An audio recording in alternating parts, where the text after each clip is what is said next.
तुम्हारे आखिरी जन्मदिन का आखिरी तोहफा। बहुत जल्द तुम्हारा हश्र भी इस डॉल जैसा ही होगा। ये पढ़ते ही आहान का खून खौल उठा और उसने वो नोट कसकर अपनी मुट्ठी में भींच लिया और फिर चुपके से उसे अपनी कोट की पॉकेट में डाल दिया ताकि शार्वी की नजर उस पर ना पड़े। शार्वी तो उस डॉल को देखकर इतना डर गई थी कि उसने उस नोट पर ध्यान ही नहीं दिया और उस डॉल को देखते ही जमीन पर फेंक दिया। आहान ने शार्वी की तरफ देखा जो डरी सहमी सी कसकर वानी का हाथ पकड़े थी। वहीं वानी अपनी बड़ी बड़ी आंखों से उस डॉल को घूर रही थी। लंच टाइम ओवर हो चुका था और अब बाकी स्टाफ मेंबर भी धीरे धीरे उस ओर आना शुरू हो चुके थे। ये देखकर आहान ने तुरंत ही शोभित को ऑर्डर दिया, तुरंत ही ये सब कुछ साफ करो और पता करो किसकी इतनी हिम्मत हुई कि मेरे ऑफिस में इतना बेहुदा मजाक करे। ये कहते हुए आहान ने शोभित को कुछ इशारा किया और शार्वी का हाथ पकड़कर उसे अपनी केबिन की तरफ ले गया। आहान का इशारा साफ था कि वो पता लगाए कि ये गिफ्ट कैसे शार्वी की डेस्क तक आया और ये किसने भेजा। आहान का इशारा पाते ही शोभित तुरंत अपने काम पर लग गया। वहीं शार्वी को आहान के साथ जाता देख वानी ने उस डॉल को घूरा जो अब शोभित के हाथों में थी और फिर अपने दिल पर हाथ रखकर बोली, ओह गॉड, ऐसा मजाक कौन करता है? बर्थडे पर लोग बारबी डॉल देते हैं, एनाबेल कौन देता है यार? अच्छा हुआ मेरे बर्थडे पर मैं खुद ही गिफ्ट खरीद लेती हूँ और शार्वी के अलावा मुझे कोई गिफ्ट भी नहीं देता, वरना मैं तो हार्ट अटैक से ही मर जाती ऐसे गिफ्ट देखकर। शार्वी के साथ तो अब आहान सर है उसे संभालने के लिए। मेरा क्या होता? मुझे कौन संभालता? एक बार मुझे ये गिफ्ट भेजने वाला मिल जाए ना तो उसका हॉल भी मैं इस डॉल जैसा बना दूंगी। ये कहते हुए वानी ने मुंह सिकोड़ा और फिर थोड़ा उदास होते हुए बोली, वैसे अब तो लंच भी मुझे अकेले ही करना होगा, दोस्त हुई पराई। ये कहकर उसने एक नजर आहान के केबिन की ओर डाली और कैफेटेरिया की तरफ जाने लगी। वहीं वानी को अकेले कैफेटेरिया की तरफ जाते हुए देख एसआर हवा के झोंके की तरह उसके सामने आया और बड़े ही प्यार से मुस्कुराते हुए बोला, हे वानी, मैंने भी अभी तक लंच नहीं किया है, तो क्या तुम मेरे साथ लंच करोगी? सॉरी सर, मुझे भूख नहीं है। ये कहकर वानी ने उसे खा जाने वाली नजरों से घूरा और गुस्से में पैर पटकते हुए वापस अपने क्यूबिकल की ओर बढ़ गई। ये देखकर एसआर जोरों से हंस पड़ा और वानी की ओर देखते हुए बोला, I like your attitude and I know you like me. अभी तो बस तुम्हारी भूख ही गायब हुई है मिस खूंखार शेरनी। देखती जाओ कैसे मेरे प्यार में जल्द ही तुम्हारी नींद, चैन, सुकून सब गायब होता है और तुम्हें कुछ याद रहेगा दिन रात तो बस एसआर एसआर एसआर। ये कहते हुए उसने बड़ी अदा से अपने बालों में हाथ फेरा और वानी के पीछे पीछे जाने लगा। वहीं दूसरी तरफ आहान के केबिन में शार्वी अभी भी डरी सहमी आहान के सीने से लगकर काउच पर बैठी थी। वहीं आहान भी उसे प्यार से अपनी बाहों में भरे हुए था। वो जानता था कि शार्वी इस वक्त काफी डरी हुई है, लेकिन उसने खुद से दूर नहीं किया और प्यार से उसके बालों को सहलाते हुए बोला, हे रिलैक्स शार्वी, कुछ नहीं हुआ। जरूर किसी ने तुम्हारे साथ मजाक किया है, वो बस एक डॉल थी और कुछ नहीं। तुम्हें उससे इतना डरने की जरूरत नहीं है। उसकी बात सुनकर शार्वी ने धीरे से अपना चेहरा ऊपर उठाया और बोली, मजाक? पर कोई मेरे साथ ही मजाक क्यों करेगा? पहले पेरिस वाला एक्सीडेंट, फिर वो बॉम्ब ब्लास्ट और अब ये डॉल। ये सब मेरे साथ ही क्यों हो रहा है? मैंने किसी का क्या बिगाड़ा है? अब तो मुझे डर है कि कहीं कोई आपको भी मुझसे दूर ना कर दे। ये कहते हुए शार्वी की आंखों से आंसू निकलने लगे। शार्वी के आंसू देखकर आहान के दिल में एक टीस सी उठने लगी। उसका मन कर रहा था कि वो उस शख्स को अभी जान से मार दे जिसकी वजह से उसकी जान की आंखों में आंसू आए, लेकिन उसके लिए इस वक्त शार्वी को शांत करना ज्यादा जरूरी था। इसलिए उसने किसी तरह अपने गुस्से को शांत किया और उसके चेहरे को अपने हाथों में थाम कर उसके आंसुओं को साफ करते हुए बोला, रोना बंद करो। किसी में इतनी हिम्मत नहीं जो अब तुम्हें मुझसे दूर कर सके। मैं हमेशा तुम्हारे साथ हूं। मैं तुम्हें कभी भी कुछ भी नहीं होने दूंगा। भरोसा है ना मुझ पर? आहान ने उसकी आंखों में देखते हुए पूछा तो शार्वी ने धीरे से अपना सिर हाँ में हिलाते हुए कहा, तो बस रोना बंद करो। आहान रॉय की गर्लफ्रेंड हो तुम, तुम्हें किसी से भी डरने की जरूरत नहीं, बल्कि हाँ, ये कहकर तुम बाकी लोगों को जरूर डरा सकते हो। आहान ने मजाकिया लहजे में कहा तो शार्वी के फेस पर एक छोटी सी स्माइल आ गई। ये देखकर आहान के दिल को थोड़ी राहत मिली और वो शार्वी के बालों को उसके कान के पीछे करते हुए बोला, हे लंच किया तुमने? आहान की ये बात सुनकर शार्वी ने अपनी गर्दन झुका ली और आहान समझ गया कि उसने अभी तक कुछ नहीं खाया। उसने तुरंत इंटरकॉम उठाया और अपने और शार्वी के लिए लंच ऑर्डर किया। दूसरी तरफ लीजा अपनी 5.2 इंच की हील्स पहने हुए डिजाइनिंग डिपार्टमेंट की ओर जा रही थी कि तभी वो सामने से आते हुए हैप्पी से टकरा गई। आउच! उसके हाथ में एक कॉफी का कप था जो टक्कर लगने की वजह से उसके हाथ से छूटकर जमीन पर गिर गया, लेकिन वो नीचे गिरती इससे पहले ही हैप्पी ने उसे अपनी बाहों में संभाल लिया। लीजा ने गिरने के डर से हैप्पी को कसकर पकड़ते हुए कहा, अरे हैप्पी जी आप, अच्छा हुआ आपने मुझे संभाल लिया, वरना मैं तो अभी गिर ही जाती। पर मैं तो गिर गया रूप की रानी आपके प्यार में। हैप्पी लीजा के चेहरे में खोए हुए ही बड़बड़ाया। वो अभी तक लीजा को अपनी बाहों में जकड़े हुए था और बड़े प्यार से उसे निहार रहा था। उसकी बड़बड़ाहट सुनकर लीजा ने पूछा, आपने कुछ कहा हैप्पी जी? तो हैप्पी ने तुरंत ही उसे सीधा खड़ा किया और जल्दी से बात बदलते हुए बोला, नहीं कुछ भी तो नहीं। आप बताइए, आप कैसी हैं? आप ठीक तो है ना? आप मेरा मतलब उस दिन आप कितना परेशान थी गोल्डन अवार्ड को लेकर। उसकी बात सुनकर लीजा थोड़ा ऑकवर्ड फील करते हुए बोली, I am so sorry Happy ji, उस दिन मैं अपने होश में नहीं थी। मैंने कुछ ज्यादा ही ड्रिंक कर ली थी ना, और फिर मैंने आपको भी बहुत परेशान किया। प्लीज मुझे माफ कर दीजिए। ये कहकर लीजा मन ही मन सोचने लगी, अरे यार, लोग जब पहली बार किसी को अपने घर बुलाते हैं तो चाय नाश्ता कराते हैं। मैंने कराया भी तो क्या, उल्टियां साफ। यू। तभी उसके कानों में हैप्पी की आवाज पड़ी, अरे नहीं लीजा जी, आप क्यों माफी मांग रही हैं? परेशान? आपने मुझे बिल्कुल परेशान नहीं किया। हैप्पी जबरदस्ती हंसते हुए बोला और फिर मन ही मन बड़बड़ाया, हाँ परेशान ही तो किया। गाड़ियां तो जाने कितनी बार साफ की थी मैंने, लेकिन जिंदगी में पहली बार किसी की उल्टियां साफ की। ये सोचते हुए हैप्पी ने अजीब सा मुंह बनाया, लेकिन फिर जैसे ही उसकी नजर लीजा के सुंदर चेहरे पर पड़ी तो उसके दिल से आवाज आई, कोई नहीं यार, पहली बार हैप्पी तुझे किस भी तो मिली, हाय। और ये सोचते हुए अचानक ही उसका हाथ उसके उसी गाल पर चला गया जहां पर लीजा ने उसे किस किया था। उसे अचानक गाल पर यूं हाथ रख कर खड़ा देख लीजा थोड़ा हैरान होते हुए बोली, क्या हुआ हैप्पी जी? आपने यूं अपने गाल पर हाथ क्यों रखा हुआ है? क्या हुआ आपके गाल पर? दिखाइए मुझे। ये कहकर जैसे ही लीजा ने हैप्पी के गाल को देखना चाहा, हैप्पी तुरंत पीछे हटते हुए बोला, अरे नहीं, कुछ भी तो नहीं लीजा जी। लीजा ने थोड़े फिक्र भरे अंदाज में पूछा तो हैप्पी थोड़ा शर्माते हुए बोला, मेरी रूप की रानी, वो क्या ना कि जब आप मुझे छूती हैं तो मुझे कुछ होने लगता है। मेरी बॉडी में जैसे करंट सा दौड़ने लगता है।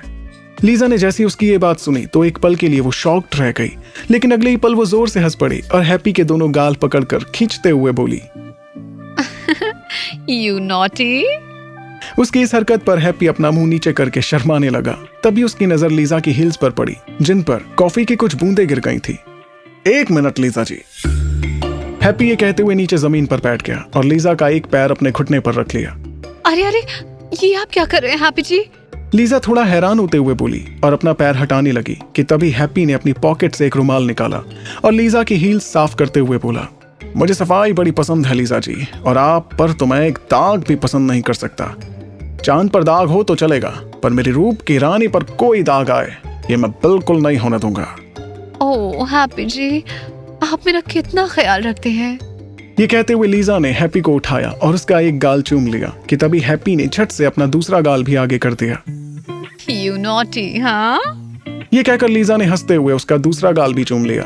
वहीं हैप्पी अपने दोनों गालों पर हाथ रखकर शर्माने लगा, तो उसको ऐसे शर्माता देख लीजा हंसते हुए बोली, अच्छा हैप्पी जी, आपने मेरे लिए अब इतना किया है तो आपको मेरे साथ एक कप कॉफी तो पीनी ही पड़ेगी। चलिए मेरे साथ, चलिए ना। ये कहते हुए लीजा हैप्पी को खींचते हुए कैफेटेरिया की तरफ जाने लगी। वहीं दूर खड़ी वानी जो ये सब देख रही थी वो खुद से ही बड़बड़ाते हुए बोली, वाह क्या बात है, आजकल सबकी जोड़ियां बनने पर लगी हैं, बस एक मेरी छोड़कर।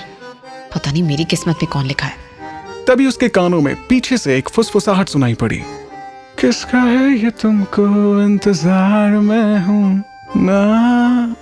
वानी ने पीछे मुड़कर देखा तो उसके जस्ट पीछे एसआर खड़ा था जो मुस्कुराते हुए उसे ही देख रहा था। क्या क्या कहा आपने? वानी ने उसे अपनी तीखी नजरों से घूरा तो वो हड़बड़ाते हुए बोला, मैं कह रहा था कि हवाओं में लव, फिजाओं में लव, चारों तरफ अब बस लव ही लव है ना। आपको क्या लगता है? एसआर को अपने इतना करीब देखकर वानी थोड़ा पीछे होते हुए बोली, मतलब क्या है आपका? और आप ना थोड़ा दूर रहकर बात किया करिए। क्यों? मेरे करीब आने से कुछ होता है क्या? वैसे तुम चाहो तो मैं तुम्हारा बॉयफ्रेंड बन सकता हूँ। एसआर एक शरारती मुस्कान लिए बोला। तुम और मेरे बॉयफ्रेंड दिन में सपने देखना बंद करो। तुम दुनिया के आखिरी इंसान भी होगे ना, तुम्हें मैं तब भी चूज नहीं करूंगी, समझे? बड़े आए मेरे बॉयफ्रेंड बनने वाले। हाँ। वानी मुंह बनाते हुए बोली तो एसआर धीरे से उसके पास आकर बोला, देख लो, अभी भी मौका है। इससे अच्छा ऑप्शन फिर नहीं मिलेगा।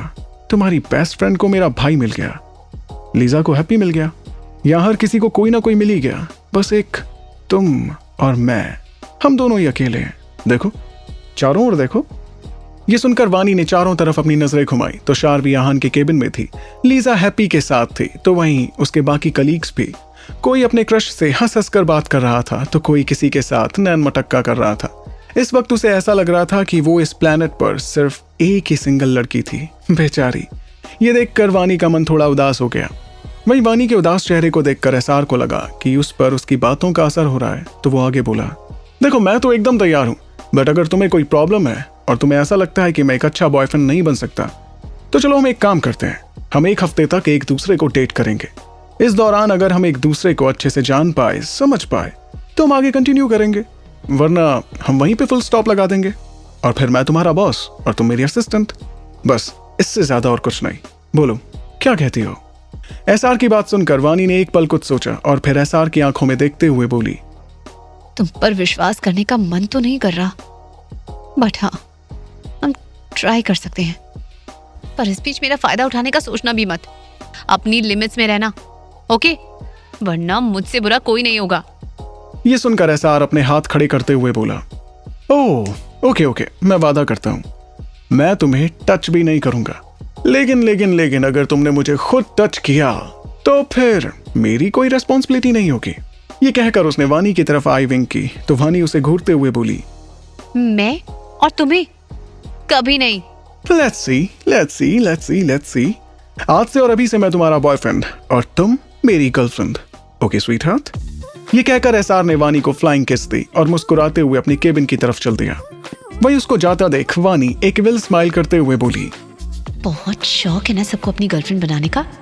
अब मैं तुम्हें बताती हूँ असली गर्लफ्रेंड किसे कहते हैं। ये एक हफ्ता तुम्हें बहुत महंगा पड़ने वाला है मिस्टर एसआर। मैंने भी आपको आपका असली नाम याद नहीं दिलाया तो मेरा नाम भी वानी नहीं। हाँ, वैसे इनका असली नाम क्या है ये तो आज तक मुझे भी नहीं पता। कोई नहीं, एक हफ्ता है ना मेरे पास, सब जान जाऊंगी, इनके नाम भी और काम भी। ये कहकर वानी ने एक फाइल उठाई और एसआर के पीछे पीछे उसके केबिन की तरफ बढ़ गई। इधर आहान के केबिन में आहान इस वक्त अपने लैपटॉप में बिजी था और वहीं उसके सामने सोफे पर बैठी शार्वी बड़े ध्यान से एक फाइल रीड कर रही थी जो आहान ने उसे दी थी ताकि उसका माइंड डाइवर्ट हो सके। तभी अचानक ही आहान का फोन रिंग हुआ। आहान ने एक नजर अपने फोन पर फ्लैश हो रहे नंबर को देखा और फिर शार्वी की तरफ, जिसका ध्यान पूरी तरह से फाइल में लगा हुआ था। आहान ने अपना फोन उठाया और ग्लास विंडो की ओर जाते हुए धीरे से बोला, बोलो, क्या खबर है? आहान के ये कहते ही फोन की दूसरी तरफ से आवाज आई, बॉस, खबर मिली है कि डॉक्टर बत्रा आज ही जर्मनी से इंडिया वापस आए हैं और आते ही किसी ने उन्हें किडनैप भी कर लिया था और फिर कुछ घंटों बाद छोड़ भी दिया। हमें पता चला है कि उन्हें किडनैप करने वाले मिस्टर तविश के आदमी थे। ये सुनकर आहान ने गुस्से में कॉल कट कर दिया और गुस्से से अपना हाथ वॉल पर मारते हुए चिल्लाया, डैम इट! लेकिन जैसे ही उसकी नजर शार्वी पर पड़ी जो उसकी गुस्से भरी आवाज सुनकर सवालिया नजरों से उसी की ओर देख रही थी, तो उसने तुरंत ही अपने गुस्से को कंट्रोल किया और फिर अपने एक्सप्रेशंस नॉर्मल करके उसके पास आकर बोला, शार्वी, मुझे एक जरूरी काम से अभी जाना होगा। क्या तुम ठीक हो? अगर तुम जाना चाहती हो तो मैं तुम्हें घर तक ड्रॉप कर देता हूँ। आहान की बात सुनकर शार्वी तुरंत बोल उठी, नहीं सर, मैं बिल्कुल ठीक हूँ और वैसे भी अभी मेरा काम बाकी है, मैं वानी के साथ ही घर चली जाऊंगी। आयुष, आहान ने उसकी आंखों में देखते हुए पूछा तो शार्वी ने एक स्माइल के साथ हाँ में जवाब दिया। शार्वी आहान को देखकर ही समझ गई थी कि शायद उसे कुछ जरूरी काम होगा। वो अपनी वजह से आहान को परेशान नहीं करना चाहती थी और वो जानती थी कि अगर वो अभी घर गई तो फिर वो उन सब चीजों के बारे में सोचती रहेगी, इसलिए उसने काम में बिजी होना ही बेहतर समझा। ओके, शोभित यहीं पर है, अगर कोई भी प्रॉब्लम हो तो तुम उसको बोल सकते हो। तुम्हें डरने की बिल्कुल जरूरत नहीं है, मैं जल्दी वापस आ जाऊंगा। अपना ध्यान रखना, ओके? ओके। ये कहते हुए आहान ने उसका माथा चूमा और केबिन से बाहर निकल गया। बाहर आते ही आहान ने शोभित को कुछ इंस्ट्रक्शंस दिए और अपनी गाड़ी लेकर तेजी से वहां से निकल गया। कुछ ही देर में आहान की गाड़ी आरटी कंपनी के सामने खड़ी थी। वो गुस्से में गाड़ी से बाहर आया और डायरेक्ट कंपनी के अंदर जाने लगा। सिक्योरिटी गार्ड्स ने उसे काफी रोकने की कोशिश की, लेकिन वो रुका नहीं। वो सीधा तविश के केबिन की ओर बढ़ गया। तविश की कंपनी में हर कोई आहान और तविश की दोस्ती के बारे में जानता था, इसलिए आहान को इस तरह तविश के कमरे की ओर जाते हुए देख किसी ने भी ज्यादा जोर जबरदस्ती नहीं की। लेकिन एक सिक्योरिटी गार्ड ने तुरंत ही फोन करके तविश को इन्फॉर्म किया। सर, मिस्टर आहान रॉय आपकी केबिन की ओर ही आ रहे हैं। हमने उन्हें रोकने की बहुत कोशिश की, पर उन्होंने हमारी एक नहीं सुनी। कोई नहीं, आने दो उसे। तविश ने यह कहकर फोन का रिसीवर रख दिया और आराम से अपनी चेयर पर बैठ गया। तभी धड़ाम की आवाज के साथ तविश के केबिन का गेट खुला और आहान गुस्से से दनदनाते हुए अंदर आया। तुम्हारी हिम्मत कैसे हुई इतना घटिया मजाक करने की? ये कहते हुए आहान ने आकर सीधा एक पंच तविश को जड़ दिया। ये देखकर तविश के बॉडीगार्ड्स ने तुरंत अपनी अपनी गन निकाल ली। तविश ने अपने बॉडीगार्ड्स की तरफ देखा और फिर उन्हें ऑर्डर देते हुए गुस्से में चिल्लाया, इडियट्स, गन नीचे करो। ये क्या कर रहे हो तुम? क्या तुम्हें पता नहीं ये आहान है, आहान रॉय। इसका मुझसे मिलने का तरीका ही कुछ ऐसा है, हमेशा से।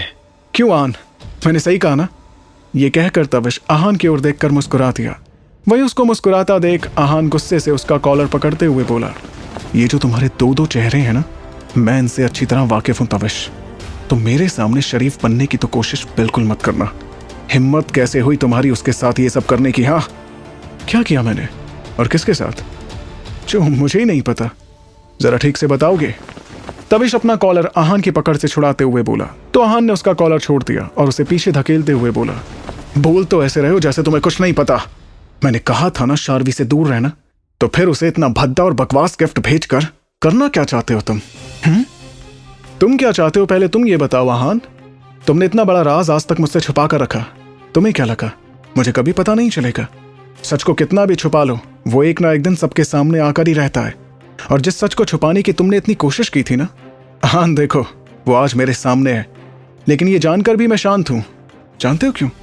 क्योंकि हमारी अधी आज भी कहीं ना कहीं जिंदा है, चाहे किसी और के सीने में धड़कन बनकर ही सही, लेकिन उसका वजूद आज भी है और मैं इसी में खुश हूं। मैंने कभी उसका बुरा नहीं चाहा और ना कभी चाहूंगा, लेकिन तुम ये बात कभी नहीं समझ पाओगे क्योंकि तुम्हारी आंखों पर तो झूठ का पर्दा पड़ा है। लेकिन देखना, एक दिन आएगा जब सारा सच तुम्हारे सामने होगा और तुम्हारे पास उस वक्त सिवाय पछताने के कुछ भी नहीं होगा। तविश ने एकदम सीरियस होते हुए कहा, वो तो वक्त ही बताएगा तविश रायचंद। मुझे तुम्हारे खिलाफ आज तक कोई सबूत नहीं मिला, इसलिए मैं तुम्हें बर्दाश्त कर रहा हूं। लेकिन याद रखना, जिस दिन मुझे कोई भी सबूत मिला ना, तो वो दिन तुम्हारी जिंदगी का आखिरी दिन होगा, समझे तुम? आहान ने गुस्से से अपने दांत पीसते हुए कहा और वहां से जाने लगा। यह देखकर तविश भी उसके पीछे से चिल्लाते हुए बोला, और मैं उस दिन का बेसब्री से इंतजार करूंगा आहान रॉय, कि कब वो दिन आएगा जब हमारी ये दुश्मनी फिर से दोस्ती में बदलेगी।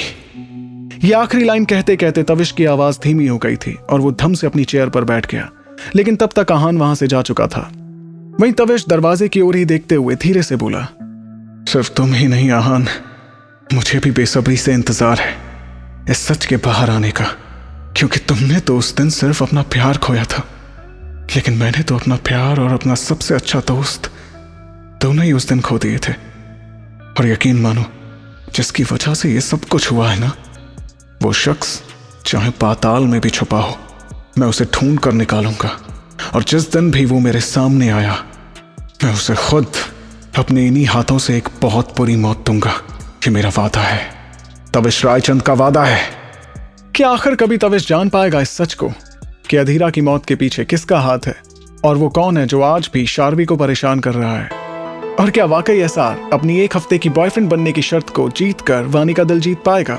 ये सब जानने के लिए सुनते रहिए the one and only RJ Rivansh के साथ तू जान है। थैंक्स बटन को प्रेस कर रिवांश को सपोर्ट करना बिल्कुल मत भूलिए। वीडियो को शेयर कीजिए, ज्यादा से ज्यादा चैनल को सब्सक्राइब कीजिए। हंसते रहिए, मुस्कुराते रहिए और सुनते रहिए तू जान है रिवांश के साथ।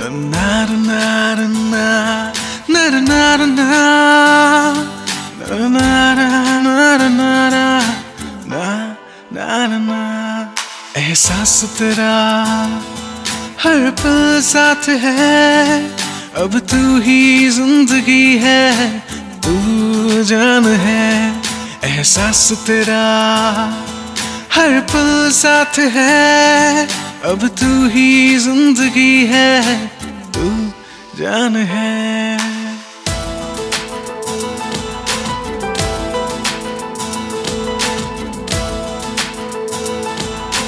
तू जान है।